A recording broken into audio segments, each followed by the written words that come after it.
हमारे साथ हैं आम आदमी पार्टी के राज्यसभा सांसद संजय सिंह। सर, कल बैठक हुई शरद पवार जी के साथ अरविंद केजरीवाल की। वहां पे गुरदीप सप्पल मौजूद थे, अभिषेक मनु सिंह भी मौजूद थे। उसके बाद चर्चाएं शुरू हो गई एक बार फिर से। क्या गठबंधन होगा दिल्ली में कांग्रेस और आम आदमी पार्टी का? देखिए, ये ख्याली कयास लगाए जा रहे हैं और मुझे लगता है कि जब पार्टी के नेता अरविंद केजरीवाल जी ने स्पष्ट कर दिया कि दिल्ली के चुनाव में कांग्रेस के साथ कोई गठबंधन नहीं हो रहा है, आम आदमी पार्टी ने कई बार स्पष्ट कर दिया कि दिल्ली विधानसभा चुनाव में हम कोई गठबंधन नहीं कर रहे हैं। अब इसके बाद अपनी तरफ से कोई खबर चला रहा है तो उसका हम कुछ नहीं कर सकते। दूसरी बात, कल की जो बैठक हुई थी महाराष्ट्र को लेकर हुई थी। महाराष्ट्र में एक बड़ा चुनावी घोटाला भारतीय जनता पार्टी ने चुनाव आयोग के साथ मिलकर किया है। हरियाणा में एक बड़ा चुनावी घोटाला भारतीय जनता पार्टी ने चुनाव आयोग के साथ मिलकर किया है। अब वो चुनावी घोटाला क्या है? लाखों की संख्या में वोट कटवाए गए, लाखों की संख्या में फर्जी वोट जोड़े गए, लाखों की संख्या में लोगों के वोट शिफ्ट किए गए। तो ये एक बड़ा चुनावी घोटाला है, इसको लेकर चर्चा थी और ये आशंका जताई गई शरद पवार जी के द्वारा कि दिल्ली में भी ये प्रयोग इस तरीके का कर सकते हैं। हमने दिल्ली में इनकी चोरी पकड़ी है। शाहदरा के अंदर हजारों की संख्या में इन लोगों ने वोट कटवाने के लिए एप्लीकेशन दी, जो लोग मौजूद हैं।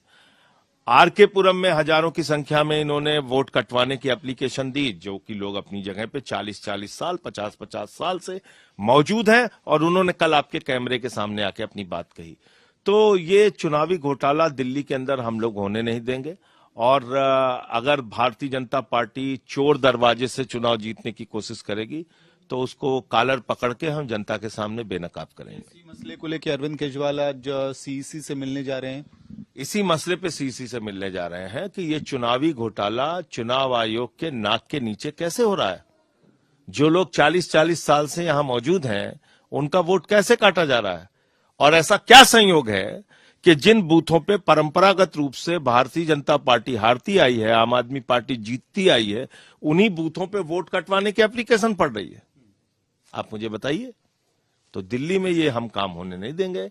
इनका कॉलर पकड़ के, इनको चेहरे पे कालिक लगा के जनता के सामने उजागर करेंगे, इनको बेनकाब करेंगे। इसी बीच एक और कार्रवाई हो रही है कि एलजी ने पत्र लिखा दिल्ली पुलिस को। दिल्ली पुलिस एक्शन मोड में है और बांग्लादेशी घुसपैठियों के खिलाफ कार्रवाई करने की तैयारी में। को मोदी और अमित शाह से इस्तीफा मांगना चाहिए। 10 साल से मोदी और अमित शाह की सरकार है दिल्ली में, केंद्र के अंदर, और बॉर्डर किससे लगता है बांग्लादेश का? असम से, त्रिपुरा से, बंगाल से और भी जो नॉर्थ ईस्ट के राज्य हैं उधर के। तो अगर बांग्लादेशी त्रिपुरा पार करके, आसाम पार करके, बंगाल पार करके, झारखंड पार करके, यूपी पार करके, बिहार पार करके दिल्ली आ जा रहे हैं तो इसके लिए जिम्मेदार कौन है? सीमा की सुरक्षा किसके जिम्मे है? अमित शाह, नरेंद्र मोदी के जिम्मे है। अच्छा, मान लीजिए कोई बांग्लादेशी यहां मिल जाता है, उसको हटाने की जिम्मेदारी किसकी है? बांग्लादेश वापस भेजने की जिम्मेदारी किसकी है? विदेश मंत्रालय की, नरेंद्र मोदी की। 10 नाम आप मुझे बताइए भाजपाइयों से पूछ के कि 10 साल में 10 बांग्लादेशियों को हिंदुस्तान से बांग्लादेश भेजा है नरेंद्र मोदी जी ने। क्या काम किया वो ध्यान से सुनिए। हजारों करोड़ की बिजली चुरा के हिंदुस्तान की, झारखंड के जरिए, अडानी के जरिए मोदी के दोस्त ने बांग्लादेश का घर रोशन किया है। भारत की बिजली चोरी करके बांग्लादेशियों का घर रोशन किया जा रहा है और आपको झूठी खबर देते हैं। दूसरी बात क्या है जिसको आप लोग पूछते नहीं? नरेंद्र मोदी जी बांग्लादेश की आजादी के योद्धा हैं। वो वहां के स्वतंत्रता संग्राम सेनानी हैं। जब आजादी के 50 साल पूरे हुए थे तो उन्होंने कहा बांग्लादेश आजाद कराने के लिए मैं तो जेल गया हूं। ये किसने कहा? नरेंद्र मोदी ने कहा। और उनके भगत बिना मतलब चिल्ला रहे हैं। तो एलजी को पहले मोदी का इस्तीफा मांगना चाहिए। ठीक है सर, आखिर में लेकिन वही सवाल मैं पूछूंगा कि गठबंधन को लेके ये दोहरी राजनीति आम आदमी पार्टी की क्यों? हरियाणा में आप गठबंधन करना चाहते हैं कांग्रेस के साथ, दिल्ली में स्पष्ट रूप से मना करते हैं। कर रहा हूं इसको। लोकसभा चुनाव में हम लोग हारे थे, हमने गठबंधन किया। हरियाणा के चुनाव में कांग्रेस पार्टी पिछले 10 साल से चुनाव हार रही थी। उनको गठबंधन करना चाहिए था, गठबंधन करते, चुनाव जीतते। 2% के लगभग वोट आम आदमी पार्टी को मिला और 0.8% से कांग्रेस पार्टी वहां पे हार गई।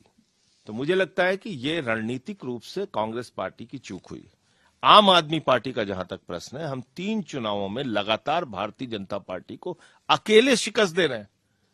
हम इनको हराने में, बुरी तरीके से हराने में सक्षम है। तो हम यहाँ पे चुनाव अकेले लड़ेंगे और बीजेपी को बुरी तरीके से हराएंगे।